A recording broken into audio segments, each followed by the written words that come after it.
السلام عليكم ورحمة الله وبركاته. إن الحمد لله الأكرم الذي خلق الإنسان وعلمه من البيان ما لم يعلم، فسبحان الذي لا يحصى امتنانه باللسان ولا بالقلم. نشهد أن لا إله إلا الله وحده لا شريك له، ونشهد أن سيدنا وحبيبنا وطبيبنا أرواحنا محمدا عبده ورسوله، الذي أرسله بالحق بشيرا ونذيرا وداعيا إلى الله بإذنه وسراجا وقمرا منيرا. فقد قال الله تعالى في كلامه المجيد وفرقانه الحميد: أعوذ بالله من الشيطان الرجيم. بسم الله الرحمن الرحيم. الحمد لله رب العالمين، الرحمن الرحيم، مالك يوم الدين،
रिज़्क़ भी सबको हिसाब दुनिया में अज़ब सीज़ को भी सबको हिसाब दुनिया में दुनिया का तलबगार नहीं हो दुनिया में दुनिया का तलबगार नहीं हो बाजार से गुजर हो खरीदार नहीं हो बाजार से गुजर हो खरीदार नहीं हो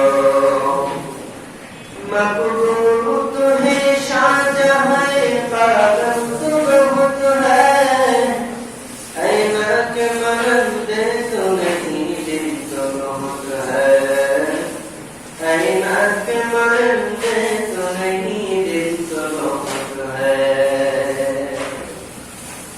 अल्हम्दुलिल्लाह মহান আল্লাহ তাআলার দরবারে লাখ কোটি প্রশংসা আদায় করছি যে মহান আল্লাহ তাআলা তার অশেষ রহমতে পরিবেশের এমন অবস্থাতেও আমাদেরকে তার ঘরে আসা বসার তৌফিক দান করে দিলেন সেই জন্য সর্বসায় আওয়াজ করে সকলে জবান ছেড়ে দিয়ে বলছি আলহামদুলিল্লাহ দুরূদ ও সালাম বর্ষিত হোক বিশ্ব মানবতার মুক্তির দূত সাইয়্যিদুল আম্বিয়া আখিরাতের ব্যারিস্টার জনাব মুহাম্মদুর রাসূলুল্লাহ সাল্লাল্লাহু আলাইহি ওয়াসাল্লামের উপর।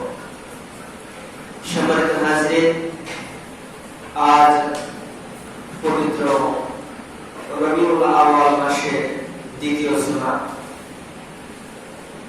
এই জুমার দিন আমি আলোচনা বিষয় হিসেবে বেছে নিয়েছি পবিত্র কোরআনুল কারীমের সর্বপ্রথম সূরা। আমরা সকলেই জানি সূরাটির নাম হলো সূরা ফাতিহা।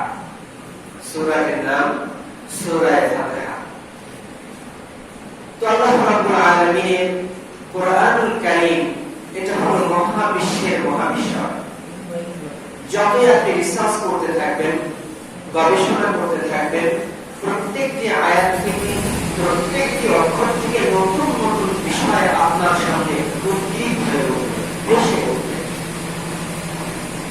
তো তেমনই সূরা ফাতিহা জানে না এমন কোন লোক পাওয়া মুশকিল। তবে সূরা ফাতিহা কি বলতে চায় সেটা আমরা জানি না, সেটা আমরা বুঝি না। যদি বুঝতাম তাহলে নামাজের মধ্যে আমাদের মনোযোগ নামাজকে ছেড়ে দিয়ে অন্য জায়গায় যেত না। সূরা ফাতিহার মধ্যে কি রয়েছে, আসুন আজকে আমরা সূরা ফাতিহা নিয়ে একটু গবেষণামূলক আলোচনা করব। আলাইহি তাওয়াক্কালতু। প্রথমেই জানি সূরা ফাতিহা, ফাতিহার কেন নামকরণ করা হয়। ফাতিহা মানে সূচনা, শুরু করা, প্রারম্ভিক ভূমিকা, শুরু করা প্রথম স্টেপকে বলা হয় ফাতিহা। আল্লাহ রাব্বুল আলামিন কোরআনুল কারীম শুরু করলেন যে সূরাটা দিয়ে, নাম হলো সূরা ফাতিহা। এই জন্য সূরাটার নাম করা হয়েছে সূরা ফাতিহা। আবার এই কোরআনুল কারীমের মধ্যে এই প্রথম সূরা সূরা ফাতিহার আরো অনেক নাম রয়েছে, শিফা, এরকম আরো অনেক নাম রয়েছে যেগুলো আমাদের জন্য কার্যকর বিষয়। তো সূরা ফাতিহা এমন একটি সূরা যেটা পূর্ণাঙ্গরূপে সর্বপ্রথম পূর্ণাঙ্গরূপে নাযিলকৃত একটি সূরা হলো সূরা ফাতিহা। এটি সর্বপ্রথম পূর্ণাঙ্গরূপে নাযিল হয়েছে। এছাড়া অন্যান্য সূরাগুলো একটু আস্তে আস্তে ধীরে ধীরে এক আয়াত পরে এক আয়াত পরে এক সময় 10 আয়াত, অন্য সময় 10 আয়াত এভাবে নাযিল হয়েছে। কিন্তু সূরা ফাতিহা সর্বপ্রথম একত্রে একবারে সবটাই নাযিল হয়েছে। বলা সুবহানাল্লাহ। এই জন্য এই সূরাকে সূরা ফাতিহা বলা হয়। এখন আসুন আমরা প্রথমে সরল অনুবাদটা একটু জেনে নিই।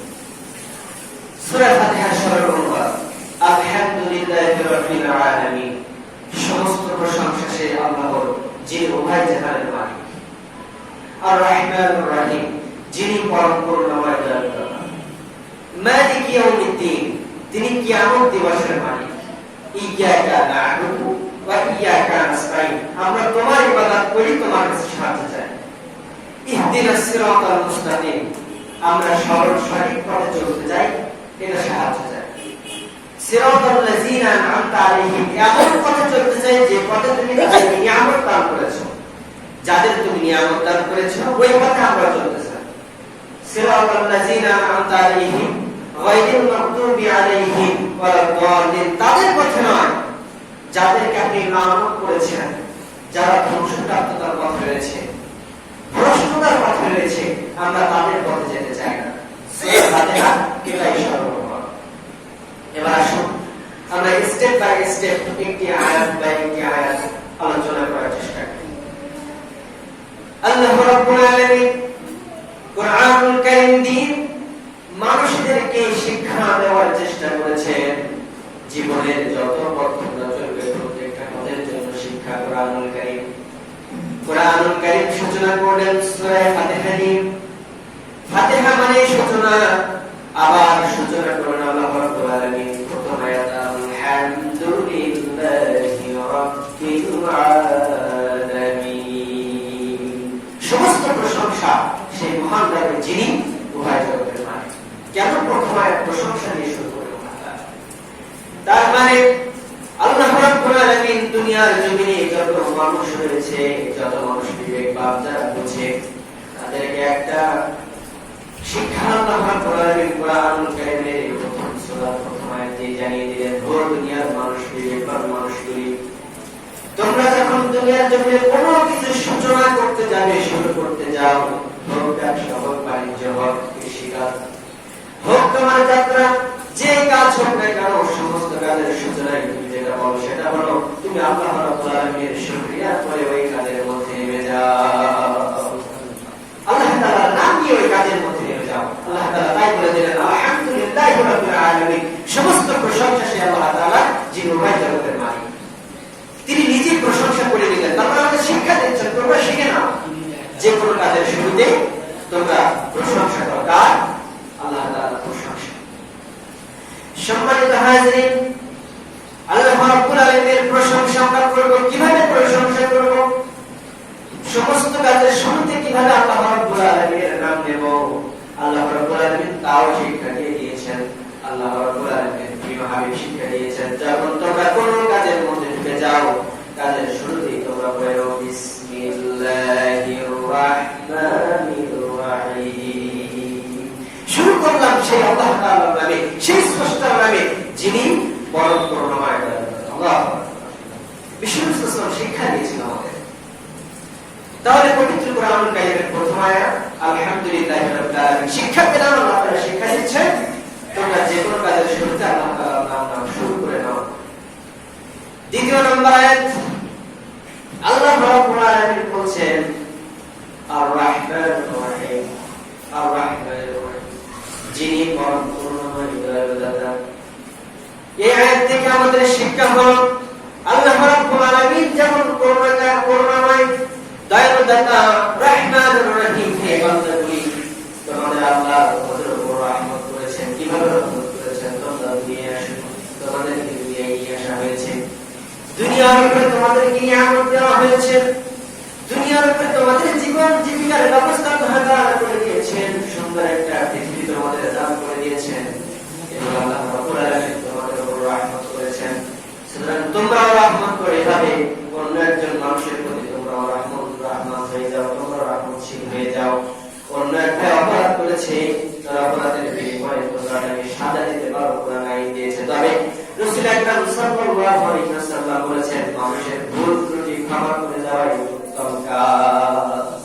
উত্তম চরিত্র কি? চরিত্র আছে বিভিন্ন প্রকার, তিন প্রকার চরিত্র। একটা হলো চরিত্র, একটা ভালো চরিত্র, একটা উত্তম চরিত্র। চরিত্র হলো কেউ আপনাকে একটা চরমান্য বিনিময়ে আপনি সুস্থতা শুরু করে দিলেন, উত্তম চরিত্র। এবার ভালো চরিত্র কি? কেউ আপনাকে একটা চর মানলো, আপনি চর মানলেন না, আপনি সেখান থেকে চলে আসলেন, ভালো চরিত্র। উত্তম চরিত্র কি? কেউ আপনাকে চর মেরেছে, বরং আপনি এখানে তার চর তো মানলেন না, তাকে কিছু বললেন না, আপনি বললেন ভাই আপনি হাতে ব্যথা পাননি তো, এটাই হলো উত্তম চরিত্র। আর বিশ্বনবী সাল্লাল্লাহু আলাইহি ওয়াসাল্লামকে আল্লাহ তাআলা এই উত্তম চরিত্রের অধিকারী করে দিয়েছিলেন। সম্মানিত হাজিরিন, এরপরে আল্লাহ রাব্বুল আলামিন তৃতীয় নাম্বার আয়াত নাযিল করলেন। আল্লাহ রাব্বুল আলামিন বললেন মালিক ইয়াউমিদ্দিন, যে রব, যে আল্লাহ তাআলা তোমাদের কোরআন নাযিল করলেন, তিনি এমন একটা দিনের মালিক যেদিন কিয়ামত সংঘটিত হয়ে যাবে। এই কিয়ামতের দিন এত কঠিন অবস্থা, দুনিয়ায় কে কোন পথে চলেছো, কি কাজ করেছো, সব কিছুর বিচারাচার এই দিন কিয়ামতের দিন আল্লাহ তাআলা হিসাব নিকাশ নেবেন। সেই কিয়ামতের দিনে একমাত্র মালিক আল্লাহ রাব্বুল আলামিন। আল্লাহ রাব্বুল আলামিন বলেন, এই দিন কোন পিতা মাতা, কোন দুনিয়ার উপরে যত বড় নেতা হোক, যত বড় লিডার হোক না কেন, কেউ কোনদিন এই দিন কোনো আওয়াজ করতে পারবে না। এই দিন এমন একটা দিন, যে দিন আল্লাহ রাব্বুল আলামিন যাকে হুকুম দেবেন সেই ব্যতীত অন্য কেউ আর কথা বলতে পারবে না। এটা কিয়ামতের দিন। কিয়ামতের দিন প্রত্যেকটা বিষয়ে আপনাকে হিসাব দেওয়া হবে। আপনি কেমন নেতৃত্ব দিয়েছিলেন দুনিয়ায়, কি নেতৃত্ব দিয়েছিলেন, তাও হিসাব দিতে হবে। আপনার নেতৃত্বের অবস্থা কেমন ছিল, আপনার জনগণ আপনাকে কেমন পছন্দ করতে, এর হিসাব দিতে হবে। খলিফা হযরত ওমর ফারুক রাদিয়াল্লাহু তাআলা আনহুর সময় যিনি অর্ধ জাহানের খলিফা ছিলেন, হযরত ওমর ফারুক রাদিয়াল্লাহু তাআলা একদিন মসজিদের মেম্বারে বসে আছেন, খুতবা দিচ্ছেন। এমন সময় একজন সাহাবী লাঠি নিয়ে দাঁড়িয়ে গেলেন খলিফা ওমরের সামনে। খলিফার সাহাবীর নাম হলো সাঈদ ইবনে আমির আল-জুমাহি। হযরত আমির আল-জুমাহি, সাঈদ ইবনে আমির আল-জুমাহি লাঠি নিয়ে খলিফার সামনে দাঁড়িয়ে বলতেছে, ও খলিফা, শুনে রাখো, আপনি যদি দুনিয়ার জমিনে আপনার বিচার আচার আল্লাহর রাসূল সাল্লাল্লাহু আলাইহি ওয়াসাল্লামের নিয়ম অনুযায়ী করেন, আল্লাহ তাআলার হুকুম অনুযায়ী করেন, তাহলে আপনার সঙ্গ দেব, আপনার সাথে চলব। আর যদি আপনি কোরআন বিরোধী, রাসূল সাল্লাল্লাহু আলাইহি ওয়াসাল্লামের সুন্নাহ বিরোধী কোন আইন কানুন এই দেশের মধ্যে প্রণয়ন করেন, যদি কোন আইন কানুন আল্লাহ এবং আল্লাহর রাসূলের বিরুদ্ধে এখানে নাযিল করেন, যদি এখানে কোনো বক্তব্য করেন, তাহলে এই লাঠি দিয়ে আপনার ব্যবস্থা নিব। সুবহানাল্লাহ। একজন খলিফার সামনে, অর্থ জাহানের খলিফার সামনে হযরত সাঈদ আমির আল-জুমাহি তিনি লাঠি নিয়ে দাঁড়ালেন, বললেন, হে খলিফা, যদি তুমি রাসূল সাল্লাল্লাহু আলাইহি ওয়াসাল্লামের মত অনুযায়ী বিচার আচার করো, তাহলে তোমার সঙ্গ দেব, আর যদি তা না করো, লাঠি নিয়ে তোমার ব্যবস্থা করো। তাহলে কি বাক স্বাধীনতা তাদের ছিল? আমরা কিন্তু আমাদের বাক স্বাধীনতা নাই। আমরা গ্রামের সাধারণ একজন নেতার সামনে দাঁড়িয়ে যদি বলি আপনি ভালোভাবে চলেন, তাহলে দেখা যায় আমাদের খুব খারাপ, ঠিক কিনা? কি পাওয়ার সেখানে আমরা খলিফা ওমর রাদিয়াল্লাহু তাআলা তার সময় মানুষদের বিলিয়ে দিয়েছিলেন। এমন কথা যদি আমাদের দেশের কোন নেতার সামনে বলা হয়, ওই নেতা অবশ্যই ক্ষিপ্ত হয়ে যাবে, রেগে যাবে। কিন্তু হযরত ওমর ফারুক রাদিয়াল্লাহু তাআলা রেগেও গেলেন না, ক্ষিপ্ত হলেন না। তিনি বললেন, কে এই কথা বলেছে? সাঈদ ইবনে আমির আল-জুমাহি দাঁড়িয়ে গেলেন, বললেন, আমি বলেছি। খলিফা হযরত সাঈদ ইবনে আমির আল-জুমাহিকে বলতেছে, ও সাঈদ, শুনে রাখো, তোমার এই কথায় অত্যন্ত খুশি হয়েছি। আমি বুঝতে পেরেছি আমার মানুষদেরকে, আমার অধীনস্থ আমার দেশের মানুষদেরকে, জনগণদেরকে আমি বাক স্বাধীনতা দিতে পেরেছি। ও সাঈদ, শোনো, কুয়াফা অঞ্চলে একটা অঞ্চলের নাম রয়েছে কুয়াইফা। এই কুয়াফা অঞ্চলের কুয়াইফা নামক জায়গায় তারা দীর্ঘদিন যাবত একজন নেতা আমার কাছে যাচ্ছে, একজন আমির আমার কাছে যাচ্ছে, কিন্তু আমি দিতে পারতেছি না। আমি তোমাকে ওই জায়গার নেতা হিসেবে যোগ্য মনে করি। আমি তোমার ওই জায়গা, যে জায়গায় কুয়াইফা অঞ্চলের মানুষগুলি যে নেতা চাচ্ছে, ওই নেতা, যে নেতা ওরা চাচ্ছে, আমি মনে করি তুমি তার জন্য পারফেক্ট নেতা। সো আমি চাই তুমি সেখানে যাও। হযরত সাঈদ আমির আল-জুমাহি সেই জায়গায় চলে গেলেন। এক বছর পরে সাঈদ ইবনে আমির আল-জুমাহি যখন তিনি বিচার আচার তারা পক্ষে তিনি পরিচালনা করতেছেন, এমন সময় মসজিদে হযরত ওমর ফারুক রাদিয়াল্লাহু তাআলা চলে আসলেন। হযরত ওমর ফারুক রাদিয়াল্লাহু তাআলা চলে আসার পরে সাঈদ ইবনে আমির আল-জুমাহি বলতেছেন, হে খলিফা, আপনি আসছেন হঠাৎ করে, কোনো প্রস্তুতি নাই। আপনি তো বলতে পারতেন, আসার আগে একটা দূত পাঠাতে পারতেন, তাহলে আমরা একটা প্রস্তুতি নিতাম। হযরত ওমর ফারুক অর্ধ জাহানের খলিফা বলতেছে, আমির আল-জুমাহি, আমি এত বড় পাওয়ারের নেতা হয়ে যাই নাই যে তোমাকে তোমার এখানে আসার জন্য আমাকে বলে আসতে হবে। এত বড় পাওয়ারের নেতা আমি হই নাই যে তোমাকে তোমার এখানে আসার জন্য আমাকে বলে আসতে হবে যে আমি আসতেছি, তোমরা সাহায্য করো। আল্লাহু আকবার। সম্মানিত হাজিরিন, এরপরে হযরত ওমর ফারুক রাদিয়াল্লাহু তাআলা ওই এলাকার কিছু কিছু মানুষের দায়িত্ব দিলেন, এই এলাকায় যত মানুষ রয়েছে গরিব মানুষদেরকে একটা তালিকা করে দাও। এই তালিকা করে দেওয়ার পরে এই তালিকাটা এই জন্য করে দিবা যেন আমি যাকাতের টাকা সম্পূর্ণভাবে ভালোভাবে পৌঁছে দিতে পারি। একটা লম্বা তালিকা করা হলো। হযরত ওমর ফারুক রাদিয়াল্লাহু তাআলা খেয়াল করলেন ওই লম্বা তালিকার মধ্যে এক নম্বরে যে মানুষটার নাম রয়েছে সে হলো সাঈদ ইবনে আমির আল-জুমাহি, একজন নেতা, ওই এলাকার সবথেকে গরিব মানুষ, যাকে যাকাতের টাকা দেওয়ার জন্য সর্বপ্রথমে নাম লেখা হয়েছে। সাঈদ ইবনে আমির আল-জুমাহির ব্যাপারে তার লোকদেরকে জিজ্ঞেস করা হলো। সাঈদ ইবনে আমির আল-জুমাহি দেশের মানুষের কাছে জিজ্ঞেস করলো, এমন একজন নেতা আমি তোমাদের কাছে পাঠিয়ে দিলাম, এই নেতা সম্পর্কে তোমাদের কোনো প্রশ্ন আছে কিনা? এই নেতার বিরুদ্ধে তোমাদের কোনো প্রশ্ন আছে কি?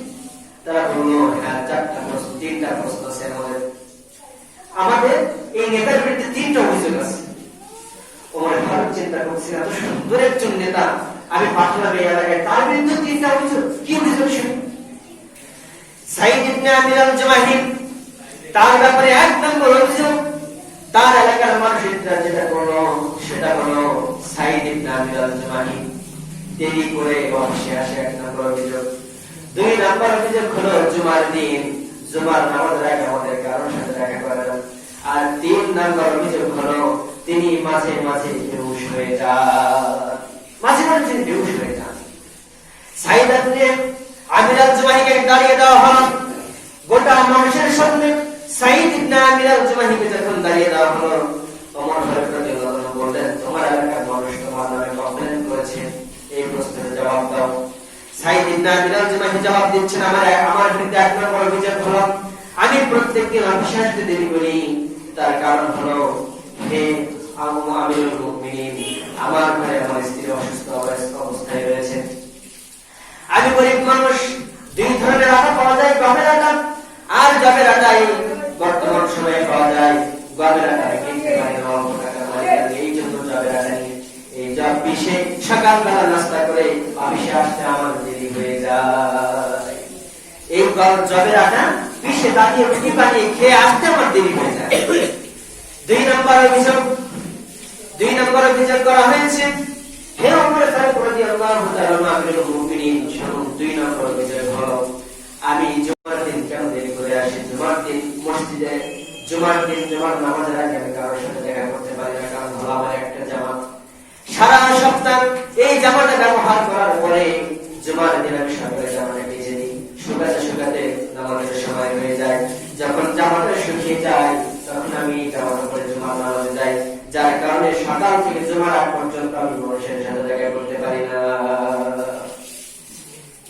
চিন্তা করেন, একজন দলের নেতা, একটা এলাকার নেতা, একটা মাত্র জামাত, তাদের চরিত্র। 3 নম্বর অভিযোগ করা হয়েছে মাঝে মাঝে তিনি বেহুশ হয়ে যান। সাঈদ ইবনে আমির আল-জুমাহি তখন পর্যন্ত ইসলাম ধর্ম গ্রহণ করেন নাই যখন হযরত বেলাল রাদিয়াল্লাহু আনহুকে শাস্তি দেওয়া হচ্ছিল। বিষয়টি এলাকায় খুবাইব রাদিয়াল্লাহু আনহুকে, হযরত খুবাইব রাদিয়াল্লাহু আনহুকে যখন শাস্তি দেওয়া হচ্ছে, ওই দলের মধ্যে খুবাইব রাদিয়াল্লাহু আনহু যার শাস্তি দিচ্ছিল ওই দলের মধ্যে সাঈদ ইবনে আমির আল-জুমাহি উপস্থিত ছিলেন, তখন তিনি ইসলাম ধর্ম গ্রহণ করেন নাই। তিনি প্রশ্নের জবাব দিচ্ছেন, যখন খুবাইবকে জ্বলন্ত অগ্নির মধ্যে সরিয়ে দেওয়া হচ্ছে তখন তিনি বলেন, আল্লাহ তাআলা প্রত্যেককে তুমি দেখে রাখো, তাদের মুখগুলো জেনে রাখো, কিয়ামতের দিন তুমি এদেরকে ছাড়বে না। তার এই কথা আমি ভয় পেয়ে গিয়েছিলাম, সেই সময় ওইখান থেকে আমি স্থান ত্যাগ করে চলে এসেছিলাম। এ আমিরুল মুমিনিন, আমার এখনো পর্যন্ত ভয় হয় সেই সময়ের কথা। আল্লাহ যদি এই কথাকে কবুল করে থাকে তাহলে আল্লাহ তাআলা সেই ব্যবস্থা আমাকে দেখে নিয়েছে, আমিও তো ওই দলের মধ্যে ছিলাম, আমি এই জন্য ভয় পাই আল্লাহ রাব্বুল আলামিন আমার নামটা না ওই দলের মধ্যে লিখে নেয়। এই জন্য এই ভয়টাকে মাঝে মাঝে বেহুশ হয়ে যায় যে আমি কি জান্নাতে যেতে পারবো নাকি জাহান্নামে যাব। সম্মানিত হাজিরিন, এই কথার মূল বিষয় হলো এই দুনিয়ায় যে যত কাজ করুন না কেন প্রত্যেকটা বিষয়ের হিসাব আপনাকে আল্লাহ তাআলার কাছে কিয়ামতের দিন দিতে হবে। যেহেতু আল্লাহ তাআলা বলেন মালিক ইয়াউমিদ্দিন, কিয়ামতের দিনের একচ্ছত্র মালিক আমি আল্লাহ রাব্বুল আলামিন। এরপরে ইয়্যাকা না'বুদু ওয়া ইয়্যাকা নাস্তাঈন, হে আল্লাহ তাআলা আমরা তোমার কাছে আমরা তোমার ইবাদত করি আর তোমার কাছে সাহায্য চাই। আমরা তোমার ইবাদত করি, তোমার কাছে সাহায্য চাই। আল্লাহ তাআলা এই আয়াত দিয়ে আমাদের শিক্ষা দিয়েছেন। শিক্ষাটা হলো তোমরা প্রথমে ইবাদত করো, ইবাদত করার পরেই তোমরা সাহায্য চাও। ইবাদত করার পরে দোয়া করো। হুজুর আমার দোয়া করেন আমার স্ত্রীর জন্য, আমার জন্য, জীবনের একত্র নমস্কার। বিশ্বাস করেন কবর থেকে যত বিষয় রয়েছে, আমরা ফুলপুরা শরীফের পীরের কথাই বলে আমরা মহল্লা তামাকি মানে যদি কবর থেকে উঠে ওই নামাজি বেনামাজির জন্য দোয়া করা হয়, ওই দোয়া কবুল হবে। কারণ আল্লাহ তাআলা নিজেই বলে দিচ্ছেন, শিক্ষা দিচ্ছেন, ইয়াকা না'বুদু ওয়া ইয়াকা নাস্তাইন। তোমরা বলো আমরা তোমার ইবাদত করি, তোমার কাছে সাহায্য চাই। তার মানে তুমি আগে ইবাদত করো, আমার প্রশংসা করো, তারপরে তুমি আমার কাছে সাহায্য চাই। হুজুর আমার জন্য দোয়া করেন, আসলে সাহায্য করুন, নামাজ পড়ি তারপর দোয়া চাই লাগবে। আগে নামাজি হন, তারপর দোয়া চান কাজে লাগবে। পরে আয়াত কি সাহায্য চাই? ইহদিনাস সিরাতাল মুস্তাকিম। আল্লাহ তাআলা আমাদেরকে সিরাতাল মুস্তাকিমের পথে চালাও। সিরাতাল লাযিনা আন'আমতা আলাইহিম, এমন একটা সিরাত, এমন একটা পথ যে পথে আপনি নিয়ামত দান করেছেন যাদেরকে, ওই নিয়ামত প্রাপ্ত দলের সাথে আমাদের আমাদের ওই দলভুক্ত করেন। তার মানে আপনি যাদেরকে নিয়ামত দিয়ে সম্প্রসারিত করেছেন। বিশ্বনবী সাল্লাল্লাহু আলাইহি ওয়াসাল্লাম একবার সাহাবীদের কাছে জিজ্ঞেস করেন, ও আমার সাহাবীরা, এই দুনিয়ার মধ্যে সবথেকে গরীব কি? এই দুনিয়ার মধ্যে সবথেকে গরীব কি? সাহাবীরা বললেন, ইয়া রাসূলুল্লাহ, যার কোনো ধন সম্পদ নেই, টাকা পয়সা নেই, সেই সবথেকে গরীব। আমরা কি এটাই বুঝি নাকি?